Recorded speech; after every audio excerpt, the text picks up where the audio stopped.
Look at this thing. For a weekend's worth of rattle canning, it looks amazing.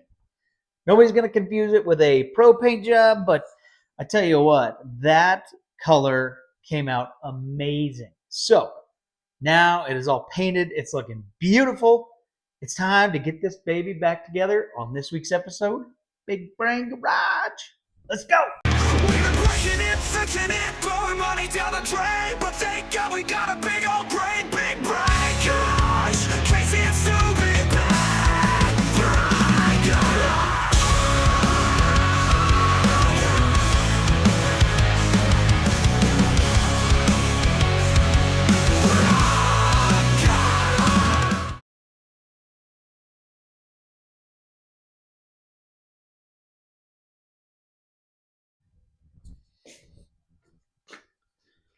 All right, we're going to start with the intake. It's down here. Set it on the ground just to get a straightness check, just to make sure there's no warpage or anything before we throw it on. Feels good, looks good. Got our gasket on. Let's get this thing together.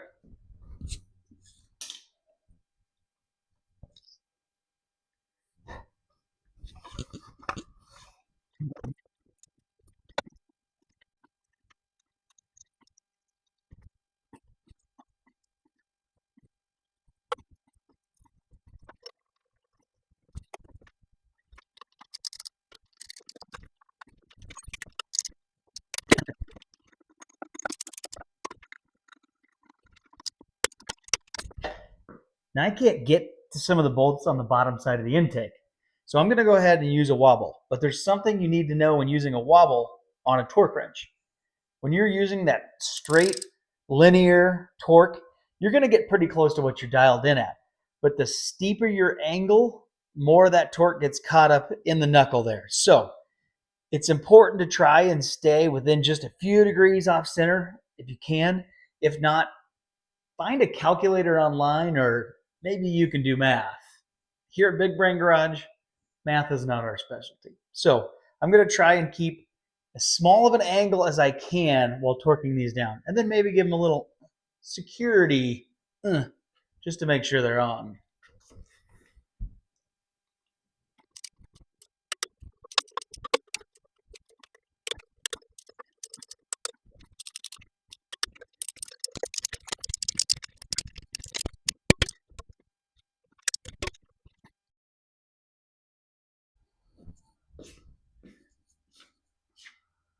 Whew.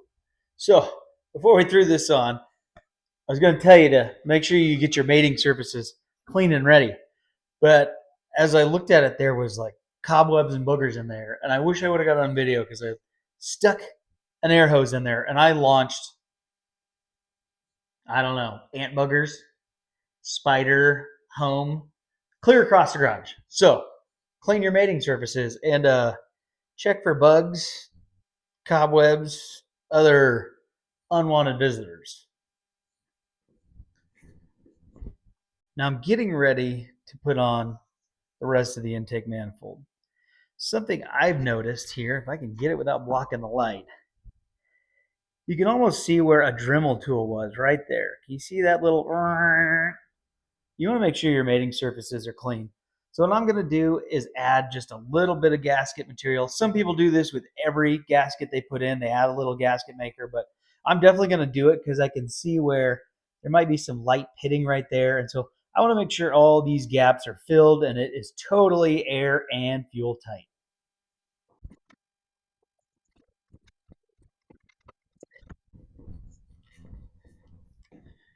For our injector mixer assembly, I just learned what it's officially called by reading the book.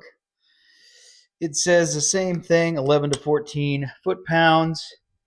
Again, we don't do math here, so just get a calculator, times 12.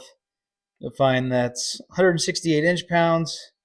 I like to go, depending on the application, maybe a little less, a little more on what you're doing. So I did 160. That puts me in the range easily, but it's on the high end of the range, so I feel like I should be able to get it torqued on properly. And why do you use a torque wrench? Because That satisfying click. Because you got aluminum here, right? And if you start mashing stuff down, you're going to wreck it. So let's do corner to corner.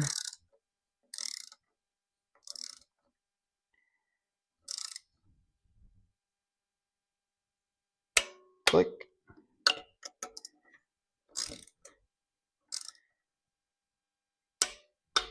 Nice click.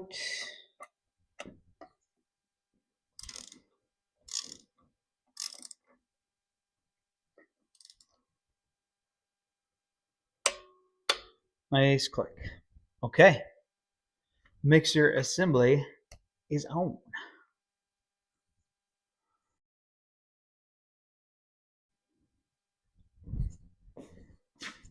Now, I went to the parts bin to replace this rusty, crusty, and definitely not trusty thermostat housing. Yeah, we're gone. That thing's gone. So I got this one. I tried to clean up some of the little bit of corrosion that was starting on here and just put a quick coat of gray primer on there to protect it. So we're going to go ahead and put that in. Here's what I do is I leave the thermostat in. So that way I make sure I'm putting it in right. Some of them it's foolproof where, it won't fit if you put it on. You wouldn't be the first guy to put a thermostat in backwards. I may have even done it once or twice.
So this thermostat has some extra precautions about how you install it. Now, this picture doesn't really line up because the bolt holes aren't there with the intake manifold. It seems kind of weird, but if you look over here, you can see that where the tab is, and I'll show you why. So it says, right, the valve will lift, it will spring up and down, right? Okay, so let's see why it wants it that specifically. If you look in here, looks like we've got some sort of diverter channel that maybe goes to a thermal valve and then maybe goes down here into the lower part of the intake. So if you were to put this spring right on top of it, that valve couldn't go up and down. So it's important, right, that you actually move it over here into the opening where it can fully go up and down through its range of travel. So right about here should be right.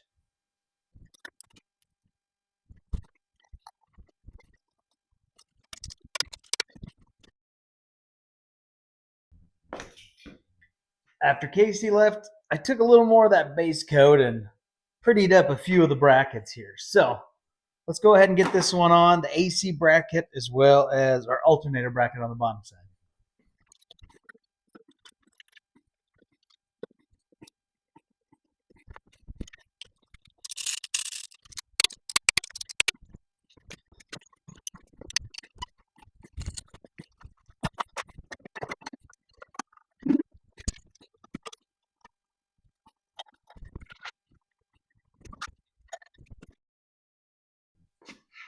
All right, let's start the exhaust side.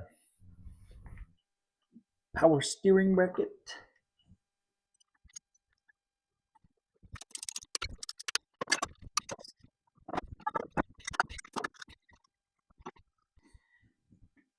That's going to be temped in place until the copper locking nuts come in. They do a little better with the heat and retaining the tightness on there. So I'm going to temp that up for now and then finish up the rest.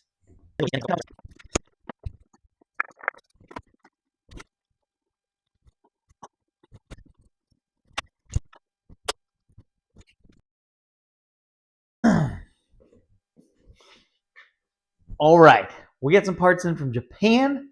Time to start putting this all together again so we can get it hooked up and then get her back in there.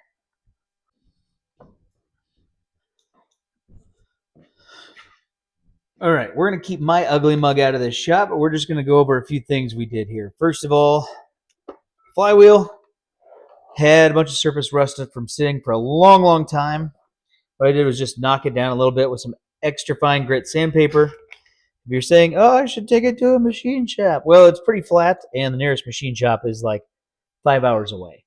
So if you're balling on a budget like I am, there's a lot of different videos you can look at on just cleaning up the surface of that flywheel just to get a nice grip. I do need to change out the bearing in there. That came with the bearing kit, and I will show you that. Also, took the seal off. This is the bearing retainer seal, and that is the main output seal, input seal, one of those. So we're going to change those out, get a nice clean gasket on there, because if there's anything we don't want is to hook this thing back up, throw it in the car, and then start to get leaks from in here. So let's start sealing that up. Okay, we're going to try and get this in. I cleaned it all up. Just got a little oil in there. Oil up the seal as well, just so it'll go in there nice and smooth. Also, if I do need to change it out later, hopefully it won't be a part of the casting. Nice and easy.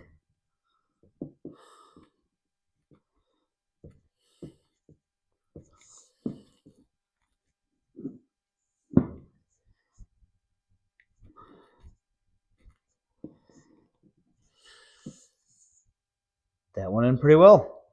All right, let's get to the bearing retainer gasket. Okay, so before I get that gasket on, I'm going to put just a real light layer of some RTV, not just for your engines.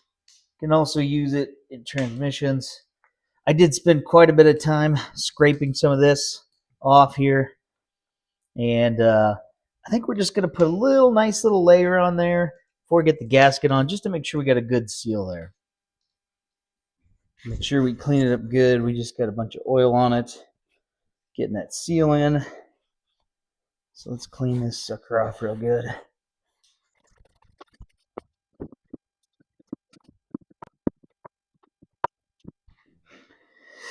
Is this overkill? That's a good question. Some applications say don't add the two together between RTV and the gasket. But like I said, what I don't want is to get this thing put in and have it leaking. That's what happened with the Montero. Casey and I worked our butts off to rebuild that motor and bring Ruth back to life. And then you find out the transmission's leaking. So guess what? You got to pull the engine, you got to pull the transmission. It just is more work for later on down the road. So let's take the time. Let's do it now. Let's get this sucker sealed up. Little bit of nerves here. Ordered this online, and you never know what you're going to get from online. So you hope that it's correct, and it looks like it is. Now what's neat is the transmission is about the same for some things on the Montero and the Starion. So I'm going to go and do this all again with Rowdy Ruth to make sure that it's all sealed up there as well. But it is nice. You can cross-reference those parts and see what gaskets interchange, because back in the day, a lot of stuff did interchange. One of the things that pisses me off with new cars now is like how much everything is like a one-off. And you'd think they'd be getting smarter, and I'm sure like hardware has been standardized, but you know, trying to get a transmission between a 4x4 and a sports car having the same gaskets, unheard of. Okay, as you can see though, the nice thing about that gasket material too, let's get it off that bearing there. I'll wipe that up. So One of the nice things too about having that gasket maker is it'll stick your seal in place. So it's all nice and snug, and we can see it squeezed out. So after this is done, I'm going to grab a rag and clean up some of that. We don't want it in the bearing or anything there. And then go ahead and put the bearing retainer on and move on. Let's go. Okay. A little gear oil in there. How about a little more?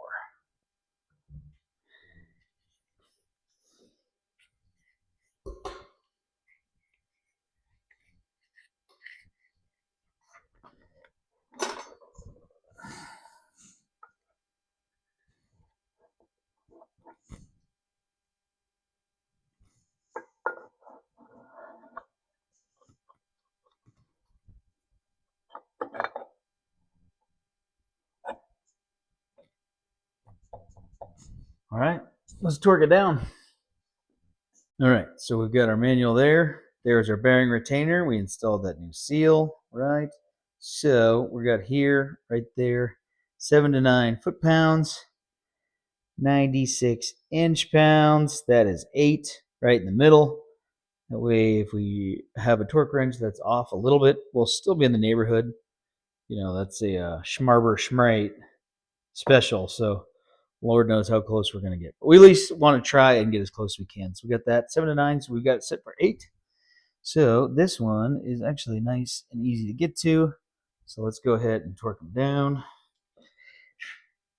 96. And we star pattern everything in this household. If you're not familiar, it's like on your lug nuts for your car. You go in a star pattern. That way you have a even amount of pressure on there. So what I'm doing basically right now is I'm setting them. I'm not even torquing them yet, but I'm going in somewhat of a star pattern as I can. You can see I'm just going to where it gets tight. I'm not even to torque yet, but I want to make sure that is sitting nice and flush on each other. So get these started in a star pattern right until I feel resistance. Now I feel like we're going to get a nice even seal there. You know, if you go here, right? It's going to be tight, you know, and so it's going to be loose on this side. So that star pattern's tight, right? So hopefully it'll make a nice, even seal. Most of you know that, but if you're watching this channel and learning, just as I learned, no shame in not knowing anything, and that's what this channel is all about. So I star pattern everything I can, no matter what the application, unless specifically told in the instructions to tighten it a certain way. Like on a head, the head for the engine that's right here next to us, that has a specific way to tighten it down. And it's kind of similar where you're going back and forth. So if you can, grab that manual and watch and learn how it's, or read and see how they recommend you tighten it down. 96 inch-pounds, not much.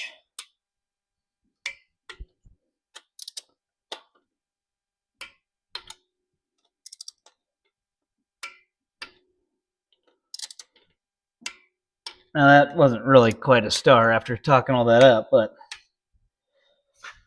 there she be. So, looks pretty good. Now let's hope it don't leak.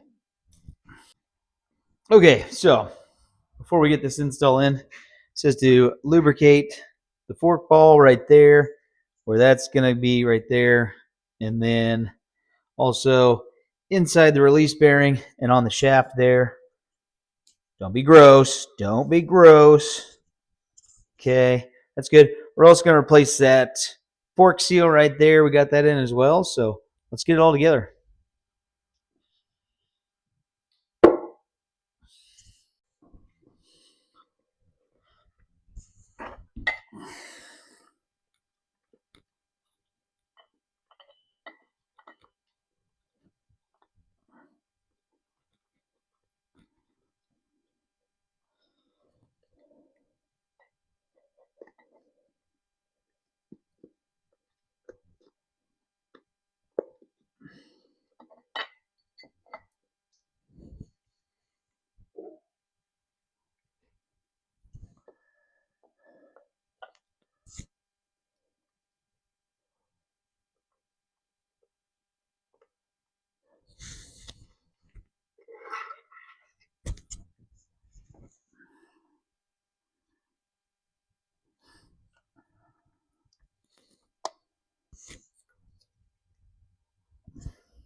Now, the manuals will tell you to get a bearing install tool on some of these. And some of them, you just find the right size socket. In this case, a 21 sits on there nicely. Maybe we could go with a 22, but that might be too big.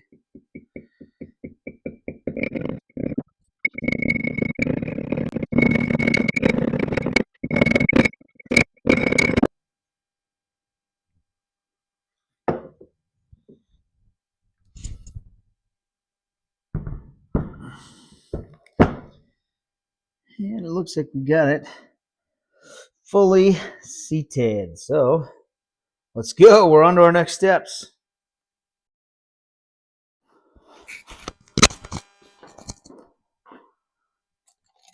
Okay, turbo gasket going on. Turbo time. Get that on there. Little NICs. Port studs.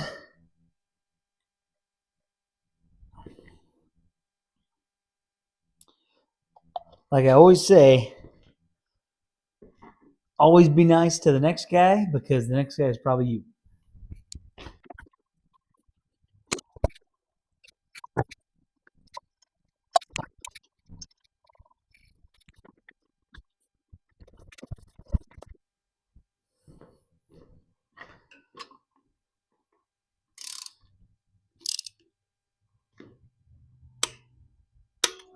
Get our heat shields on.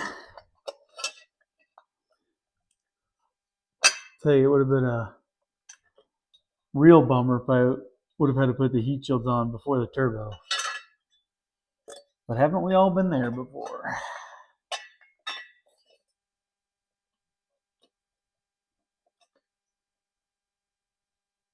Does it go under or over? It's fine.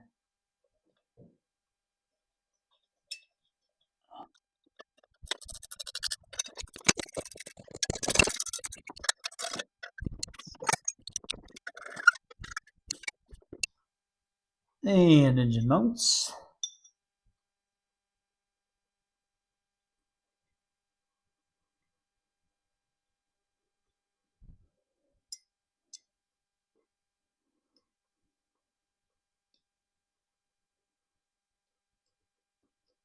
Maybe.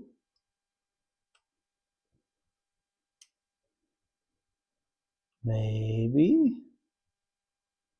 There we go.